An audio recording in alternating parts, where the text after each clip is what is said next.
오늘 성경은 열왕기하 2장 19절로 25절의 말씀을 보겠습니다. 목사님, 목양실에 가서 프린트기에 유인물 가져오십시오. 기도의 제목 그 프린트는 안 가져왔네요. 열왕기하 2장 19절로 25절 말씀 우리 전면에도 화면에 있습니다. 제가 먼저 19절을 받들겠습니다. 그 성읍 사람들이 엘리사에게 말하되 우리 주인께서 보시는 바와 같이 이 성읍의 위치는 좋으나 물이 나쁨으로 토산이 익지 못하고 떨어지나이다.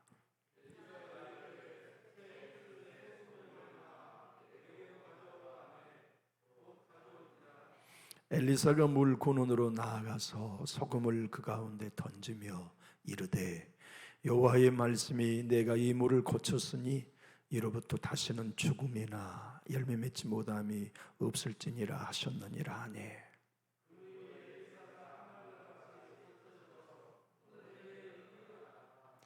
엘리사가 거기서 베델로 올라가더니 그가 길에서 올라갈 때에 작은 아이들이 성읍에서 나와 그를 조롱하여 이르되 대머리여 올라가라 대머리여 올라가라 하는지라.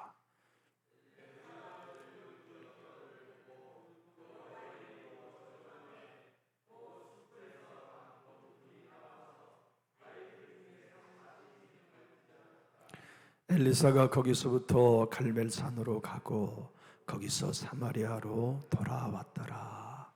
아멘. 열왕기서는 바벨론 포로에 있는 백성들에게 그들이 가지고 있는 영적 의문의 해답서로 주어진 책이었습니다. 왜 우리가 여기 끌려온 거지? 왜 내 민족, 내 가정이 이런 고난의 늪에 빠졌어야 하지? 무엇이 문제일까? 무엇을 고쳐야 할까? 무엇을 바로 세워야 할까 하는 의문의 해답서로 주어진 책입니다. 오늘 본문로만 보자면 하나님은 엘리야를 모세의 후계자로 삼으셨다. 그래서 모세의 빈 공간을 엘리야로 채우셨다. 모세가 시내산에서 40일을 금식했던 것처럼 엘리야도 40주야를 건너가서 하나님의 시내산 모세가 기도하는 그 자리에 갔고, 모세가 이스라엘 백성들이 범죄함을 중보하면서 자기의 생명을 걸고 간구했던 것처럼 엘리야도 이 민족에게 불과 피로 다시 임해달라고 영적 대계를 벌렸고, 모세가 하나님의 영광을 보고 싶어 간구할 때 하나님이 당신의 등을 보여주신 것처럼 엘리야에게도 하나님이 당신의 모습을 보여주셨고, 모세가 들어가 거처했던 굴 속에 엘리야도 함께 거했고, 모세가 자기 후계자 여호수아를 지명했던 것처럼 엘리야 역시 모세처럼 후계자 엘리사를 지목했다. 그리고 그 위대한 엘리사가 드디어 사역을 시작했다. 첫 번째 사역을 오늘 우리가 읽었습니다. 그런데 이 사역의 두 도시를 통하여 바벨론 포로에 있는 백성들에게 왜 무엇이 우리가 문제인가? 그동안 우리가 무엇 때문에 무엇이 잘못되었기에 이렇게 깊은 수렁 고난 바벨론에 끌려와야 했나? 우리가 돌아가려 한다면 무엇을 회복해야 되는가 하는 것을 여리고의 도성과 베델의 도성으로 분명하고 극명한 대조를 이루면서 메시지를 주고 계세요. 그 메시지가 무엇이냐면 멸시가 아닌 존중을 회복하라. 이스라엘 백성들은 하나님의 말씀을 멸시했어요. 하나님이 보낸 선지자를 조롱하고 멸시했죠.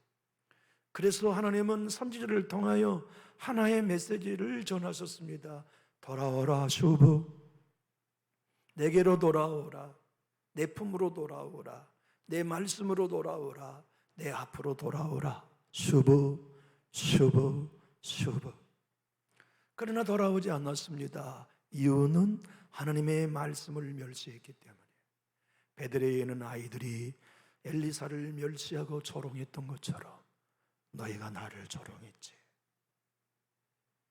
대머리여 가라 가라 하고 내가 보낸 엘리사를 너희가 조롱했던 것처럼 지난 500년의 역사 가운데 너희가 나 여호와의 말을 조롱하고 멸시했지.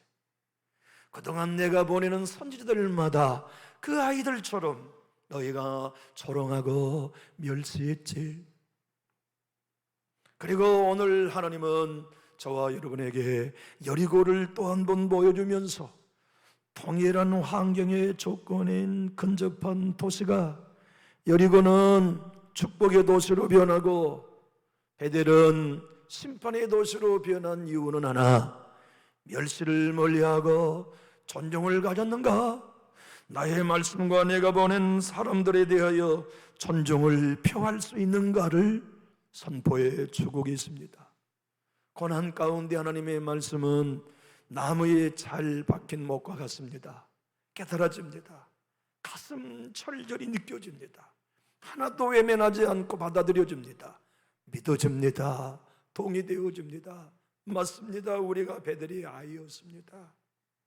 맞습니다. 내가 베델의 아이였습니다. 다니엘 그렇게 회개한 거죠. 에스겔 그렇게 얘기한 거죠. 느헤미야 그렇게 얘기한 거죠. 에스도 그렇게 얘기한 거죠. 모르드게 그렇게 얘기한 겁니다. 내가 그놈입니다. 내가 베델의 아이였습니다. 내가 예배를 멸시했습니다. 내가 존귀한 주의 교회를 멸시했습니다. 내가 하나님의 사람들을 내 마음대로 평가하고 판단하며 조롱했습니다. 그것이 고난의 땅 바빌론에 있는 이스라엘 백성들에게 주님이 회개함으로써 촉구했던 메시지였습니다. 여러분 잘 아시죠?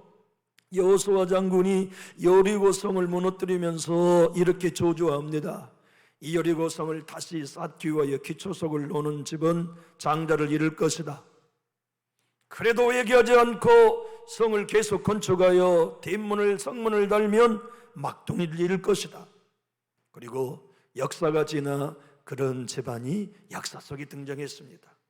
문제는 엘리사가 하늘에 성찬한 엘리야를 이어 그가 엘리야의 빈 공간의 사역을 감당할 수 있을 것인가? 성경과 역사는 스포트라이트를 비추고 있습니다. 첫 번째 사역을 엘리사는 여리고에서 시작합니다. 오늘 본문의 여리고는 문제가 생각합니다.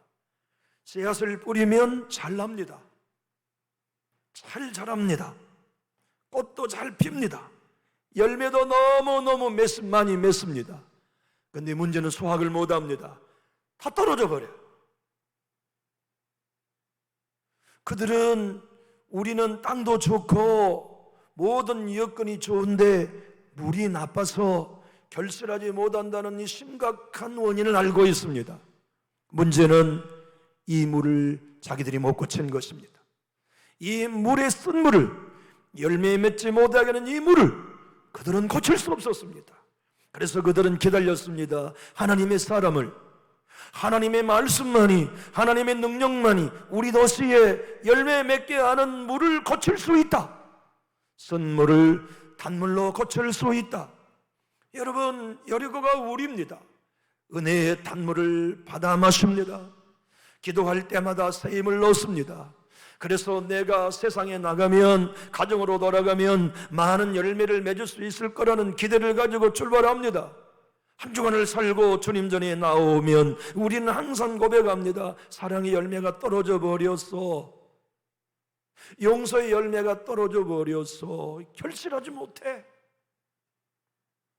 축복하는 열매 떨어져 버리고, 하나되게는 열매 떨어져 버리고, 온유의 열매 떨어져 버리고, 온유 오래 참음이 열매 떨어진 채로 은혜는 났는데, 싹은 나는데, 꽃은 많이 피었는데, 열매가 주렁주렁하여 많은 축복을 얻을 것 같은데 결실하지 못하는 우리가 여리고에 올시다. 그것이 바빌론 포로에 있는 백성들의 주소요, 그들의 영적인 환경이었음을 하나님이 엘리사의 첫 번째 사역으로 보여주셨습니다. 너희들이 점점 물을 거치고 싶냐? 너희의 심령이 정말로 은혜의 단물이 나서 열매 맺는 성령의 사람이 되고 싶은가? 바벨론에서 예루살렘으로 돌아가 나의 영광을 다시 회복하기를 원하거들랑 여리고 사람들의 태도를 가져라. 그것이 뭐냐면 하나님의 사람을 존중하는 것이었습니다. 엘리사는 드디어 사역을 처음 해볼 때 얼마나 떨렸을까요? 한 번도 자기에게 이적이 나타나 본 적이 그동안 없었습니다. 한 번도 하나님의 역사를 본인 가운데 나타난 적이 없었습니다. 그런데 내가 여리고를 고쳐? 그런데 내가 여리고의 물을 고칠 수 있단 말이야? 어떤 환자 한 사람도 아니고 이 지역을 내가 다 고칠 수 있어? 의심할 법도 했지만 하나님의 영은 엘리사와 함께 계셨습니다. 아마도 본문은 기록되어 있지 않지만 하나님이 말씀하셨을 것입니다. 너 새 그릇을 가지고 오라고 말해라. 그렇게 하고요, 그 새 그릇에다가 소금을 담아오라고 해라. 그리고는요, 네가 여리고의 우물에다가 소금을 던져라. 그러면요, 내가 물을 고쳐줄게. 아마 틀림없이 들었을 거예요. 그래서 하나님의 음성대로 엘리사가 여리고 사람들에게 얘기합니다. 여러분, 새 그릇을 가지고 오세요. 네. 새 그릇에다가 소금을 담아 오십시오. 네. 만약 여리고 사람들이 엘리사를 존중하지 않았다면 무슨 수작이야 이거 지금? 우리가 무슨 소금 장사 데리고 오라고 그랬어? 물을 고쳐달라고 했지? 당신이 물을 고치려면 땅을 파든지 우물에 물을 퍼내든지 어떤 근접하고 문맥이 맞는 얘기를 하셔야지. 무슨 소금을 갖다가 우물에다가 던진다고? 존중하지 않았다면 베델의 아이들처럼 멸시했을 것입니다. 하나님은 이 메시지를 통하여 바벨론 포로에 있는 백성들에게와 단물로 고침받기 원하는 우리들에게 말씀하고 계십니다. 이해되지 않지? 설득되지 않지? 그러나 하나님의 말씀이면 하나님의 계획이 있다는 걸 믿고 순종해라, 존중해라. 토달지 말고 새 그릇을 가져왔습니다. 토달지 아니고 이해되지 않았지만 소금을 가지고 왔습니다. 사카린을 가지고 왔다가 하면 또 몰라요. 설탕을 가지고 왔다면 또 몰라요. 달게 하는 어떠한 매개를 가지고 왔다면 모른데 짜게 하는 소금을 갖다가 강에다 던지고 우물에다 던진다는 것은 이해되지 않는 얘기입니다. 그러나 여리고 사람은 하나님을 존중했습니다.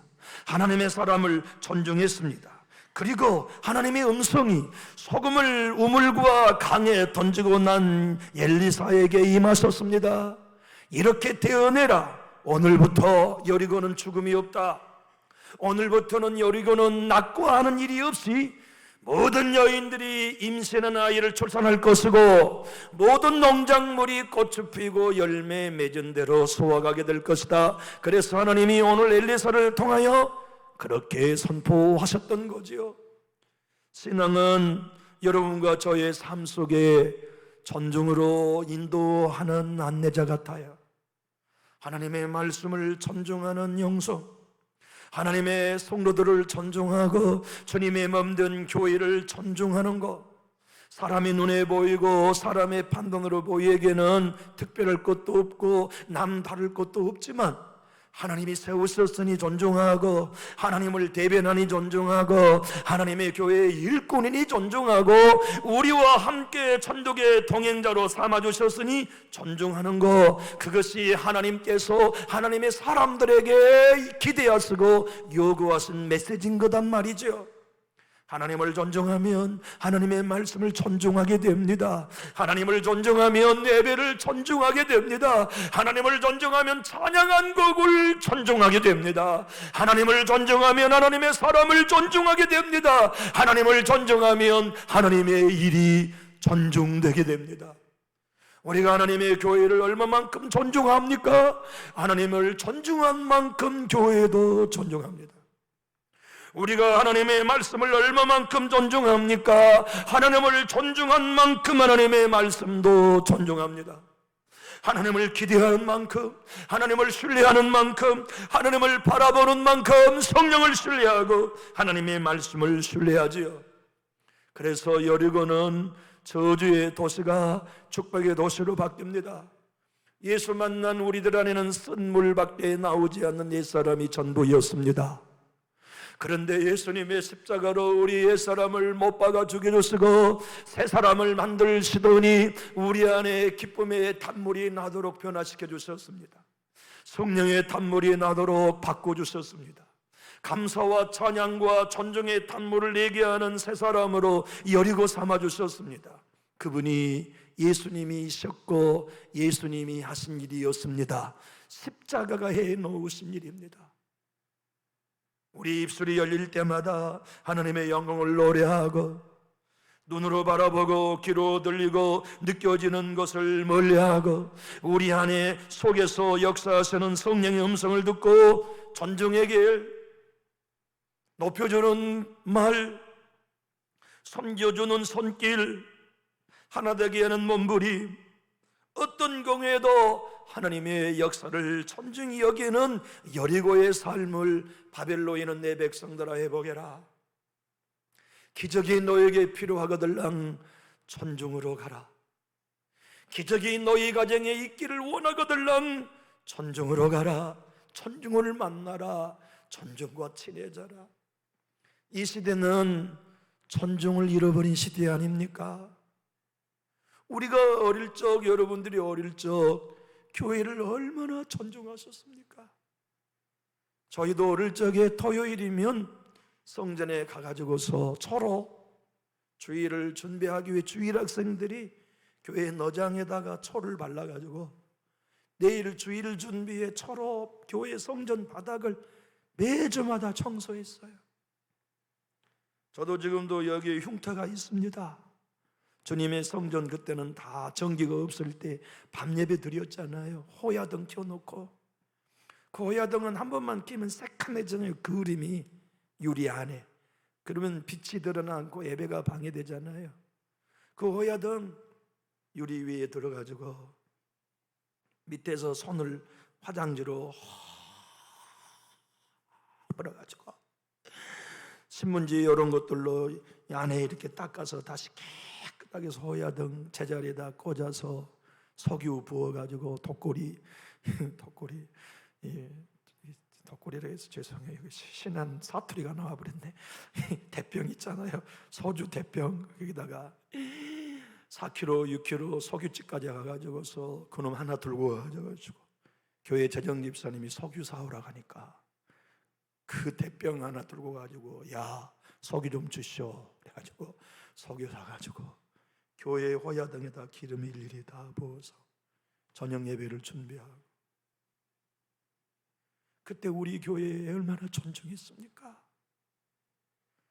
그때 우리 찬송가도 없이 차트 궤도를 넣고 궤도로 찬양하며 손뼉 찢어지게 기도하던 그때 우리 예배 얼마나 존중했습니까?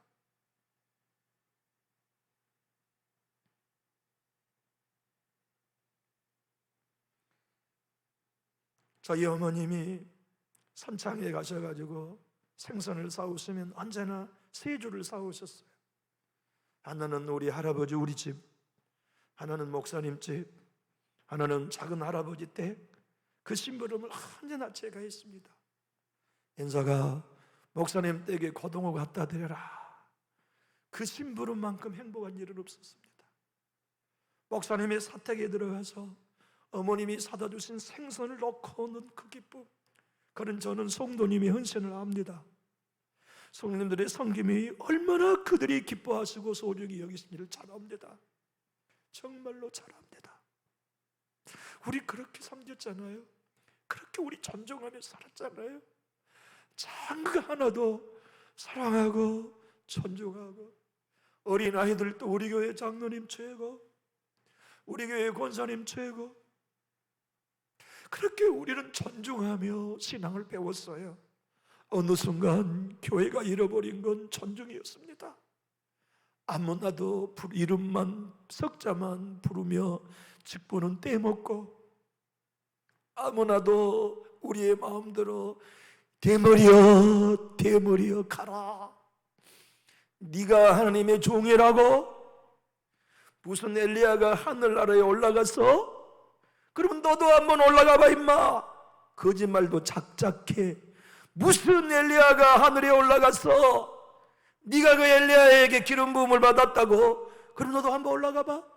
그렇게 어린 아이들이 엘리사를 조롱하며 멸시한 베델의 이야기가 바벨론에 있는 너희들이었다. 아니, 제가 그놈입니다. 아니, 여러분들은 자유로우실 수 있나요? 우리가 그 사람들이죠. 미국의 한 저명한 기자가 자동차를 운전하면서 고속도로를 달리고 있었습니다.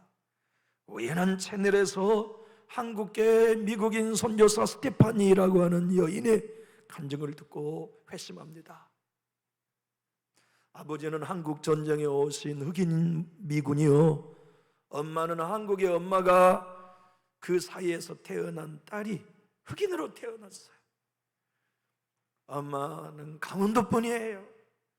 그런데 어릴 적 엄마랑 잠을 자는데 외할머니와 외삼촌이 오셔가지고 하신 말씀을 기억하고 있어요. 너 저 튀기 버려라. 너 새 살림 차려야지. 네 신랑 미국 도망가 버리고 저 흑인 튀기 놔두고 너 살면 누가 너 환양년이라고 그러지. 너 시집이나 가겠냐. 그러니 버려라. 그래서 다음날 엄마가 맛있는 것을 싸주고 기차역에 와서 여기 있으면 삼촌이 너 데리러 올 거야. 그리고 떠나서 영원히 돌아오지 않아. 엄마에게 버림받았다고요.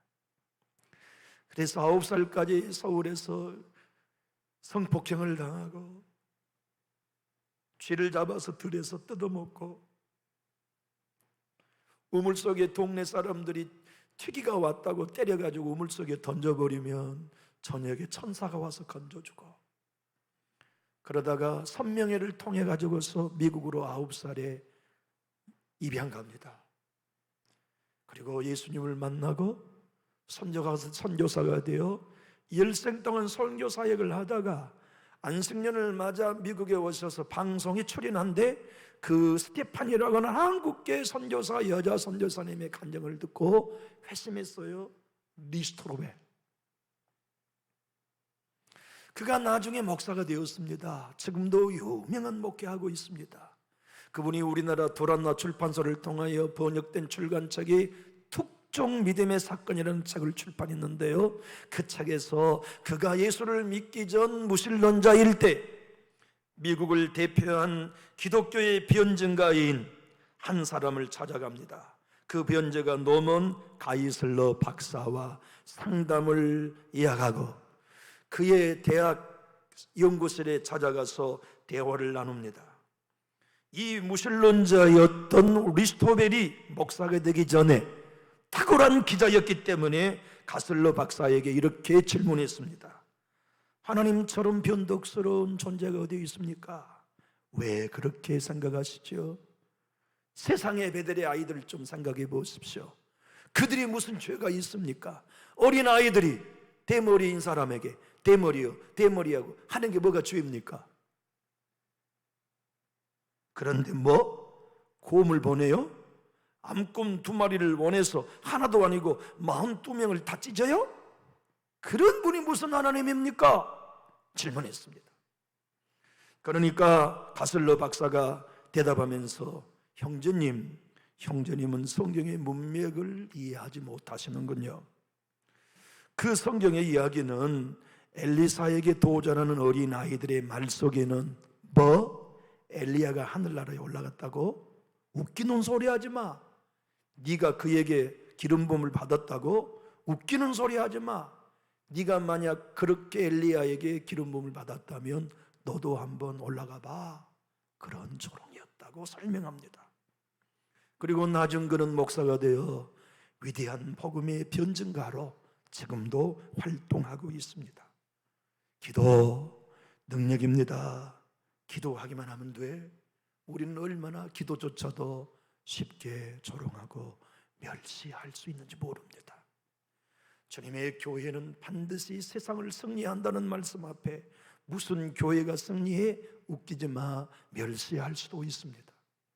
하나님의 사람들을 우리가 사랑하고 존중합시다라는 말씀 가운데도 사람 나름이지라고 우리는 베델의 아이들처럼 쉽게, 너무나 쉽게 하나님의 교회와 하나님의 사람들에 대하여 존중을 상실해 버리기 쉽습니다. 주님은 오늘 우리들에게 말씀하십니다. 교회가 고난 가운데 있는가?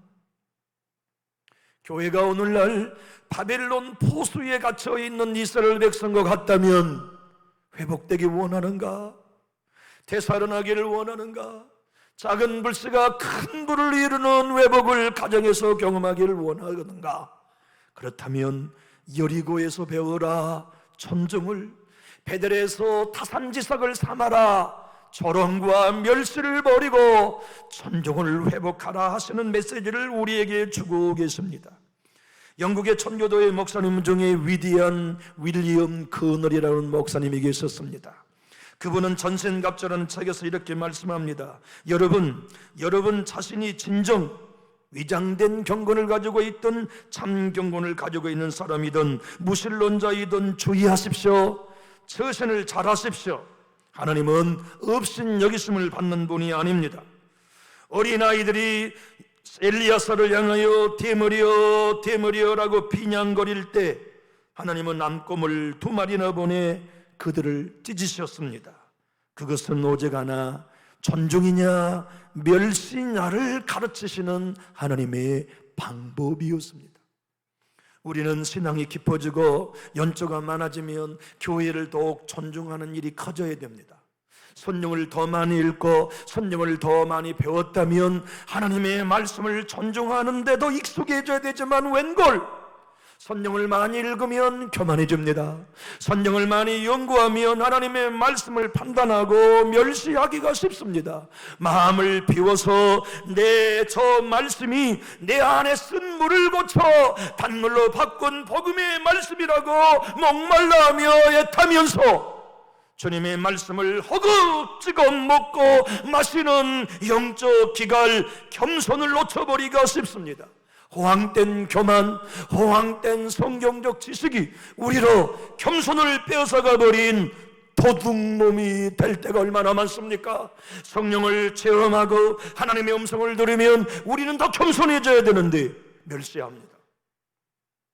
방언도 못한 사람이, 환상도 못 보는 사람이, 능력도 없는 사람이, 물질도 헌신하지 않는 사람이 주님의 교회에 큰 일들을 감당해 본 적이 없는 사람이, 존 비비어 목사님이 아프리카의 위대한 사역자인 데이지 자매님을 따라서 전도 여행을 같이 떠났습니다. 놀랍게도 5만 명이 모이던 군중이 20만 명으로 불어나고 전도 집회의 들녘에서 30만, 50만, 100만으로 사람들이 모여드는데 신기한 것은 이 여자 자매가 설교하고 기도하면 이적과 기적이 엄청나게 나타납니다. 그날따라 한 여인이 설교를 마치고 기도 시간이 되었을 때 강대상에 죽은 아이를 부대에 안고 싸매서 올라왔습니다. 그 아이는 이미 죽었고 손발이 축 처졌으며 고개는 뒤로 떨고 채 분명히 죽었습니다. 그런데 그 가엾은 여인이 아이의 엄마가 눈물을 흘리면서 데이지 강대상에 선 하나님의 종 여인에게 부탁합니다. 뭐라고 아프리카의 토속어로 얘기하니까 통역해 줍니다. 제발 제 아이 좀 살려주세요. 놀라운 것은 데이지 자매가 포대를 풀어 제치고 죽어있는 아이의 손을 얹어 예수의 이름으로 아야 살아나라. 그러니까 기침을 탁 하면서 살아. 존 비비어 목사님은 그 여자매 성령의 사역자와 미국에도 같이 가고 영국, 프랑스, 서구에도 같이 가는데 한 곳도 기적이 안 나타나는 겁니다. 치료라고 하는 게 두통으로 대방된 2-3 사람, 허리에 통증으로 치료된 2-3 사람, 감기가 나는 기적 외에는 아프리카에 나타나는 그런 역사는 나타나지 않는 겁니다. 존 비비어 목사님은 존중이라는 그의 책에서 이렇게 얘기합니다.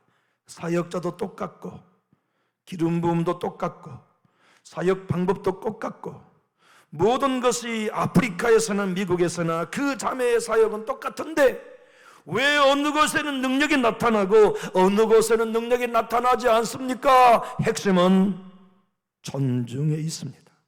존중하는 아프리카에서는 이적이 일어나지만 존중하지 않는 서구에서는 이적이 나타나지 않습니다. 우리 남전지교회에는 죽은 자가 살아나는 역사 필요합니다. 열매가 떨어지는 여리고가 물이 거친 바다 풍성한 열매를 맺고 죽음이 떠나고 열매가 낙과되는 일들로부터 해방되는 은혜가 우리 교회에 지금 얼마나 필요합니까? 여러분의 가정에는 필요하지 않습니까? 여러분의 자녀들에게는 필요하지 않습니까? 여러분의 며느리들에게는 필요하지 않습니까? 우리 모두에게는 지금 그 은혜가 필요합니다. 우리 예수님은 가시는 데마다 멸시받았습니다. 존중받아야 되며 찬양받아야 하실 그분이 동네에서도 나사렛 사람으로 멸시받고 그분이 가시는 곳마다 조롱받았습니다. 형제에게, 부모에게, 친척들에게, 고향에서도 우리 예수님은 존중받지 못했습니다. 그래서 책장에 맞으셨고 십자가에 못 박혀 죽으셨습니다. 한 번도 존중받지 못했던 우리 예수님이 운명 직전 오른편 강도에게 존중받았습니다. 예수여, 당신의 나라가 오거들랑 나를 기억해 주십시오. 예수님을 존중한 딱 한 사람이었습니다. 제자들도 예수님을 존중하지 않아 다 떠나고 도망가 버렸건만 십자가의 골고다에서 함께 못 박힌 오른편 강도만이 회심하고 예수님을 존중하면서 고백했던 그 말이 그를 구원하게 하는 축복이 되었습니다. 오늘 네가 나와 함께 낙원에 있으리라. 성령님은 오늘 또 우리 가운데 오십니다. 오셔서 가장 먼저 주시는 것은 존중할 자를 존중하는 마음을 주시는 것입니다. 쓴물 나는 옛사람을 십자가에 못 박아 죽이고 단물 나는 여리고의 백성들처럼 아무 의미 없어 보이고 무의미하게 보이는 일이지만 새 그릇을 가져오라 한다면 존중하여 가져오고 소금을 담아오라면 존중하여 가져오고 베델의 아이들처럼 대머리여 가라 멸시하지 아니하고 뭐 네가 하나님의 사람이라고 그러면 엘리야처럼 한번 올라가봐 그러면 우리가 믿겠다고 조롱하는 것을 포기한 채 내 주님을 신뢰하고 은혜를 바라보는 그 길을 걷는 거지요. 조영기 목사님은 당신이 생전에 쓴 책 중에 받은 복과 누리는 복이라는 책을 출판해서 많은 교회와 세계의 교회에 도전을 주셨습니다. 거기에 우리가 가장 많이 부르는 찬송가를 조영기 목사님이 이렇게 소개해 놓았었습니다. 세상에서 방황할 때라는 찬송가는 어느 무명의 사형수가 써놓은 메모지가 발견되었고 그 메모지를 발견한 무명의 목사님이 작곡가 안초로스에게 보내서 안초로스가 곡을 붙인 찬송입니다.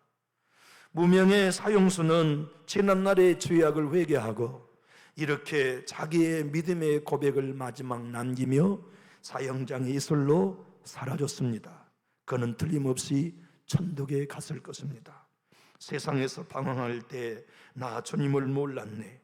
내 맘대로 고집하며 온갖 죄를 저질렀네. 예수여, 이 죄인도 용서받을 수 있나요? 벌레만도 못한 내가 용서받을 수 있나요?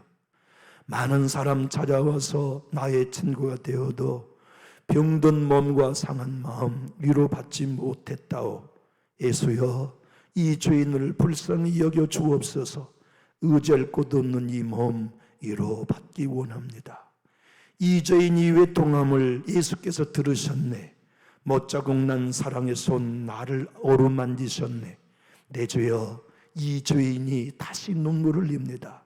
오 내 주여, 나 이제 아무 걱정 없어요. 내 모든 죄 무거운 짐 이젠 모두 다 벗었네.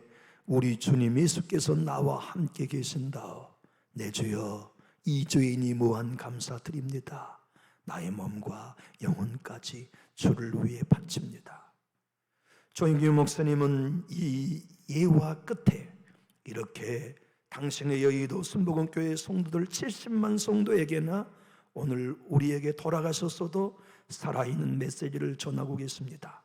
한 사형주가 감방에서 죽을 날을 기다리면서 예수님을 만나 죄를 통회하고 자복하고 이 시를 남겼습니다. 여러분, 하나님은 극한 죄를 짓고 사형받는 사람도 사랑하십니다. 그러므로 절대 사람을 무시하지 마십시오. 사람 위에 사람 없고 사람 아래 사람 없습니다. 모든 사람은 하나님의 형상과 모양대로 지음을 받은 사람입니다. 하나님은 바벨론 포로에 있는 백성들에게 마른 뼈와 같은 너희가 살아나기를 원하거들랑 존중을 회복해라. 기도하겠습니다.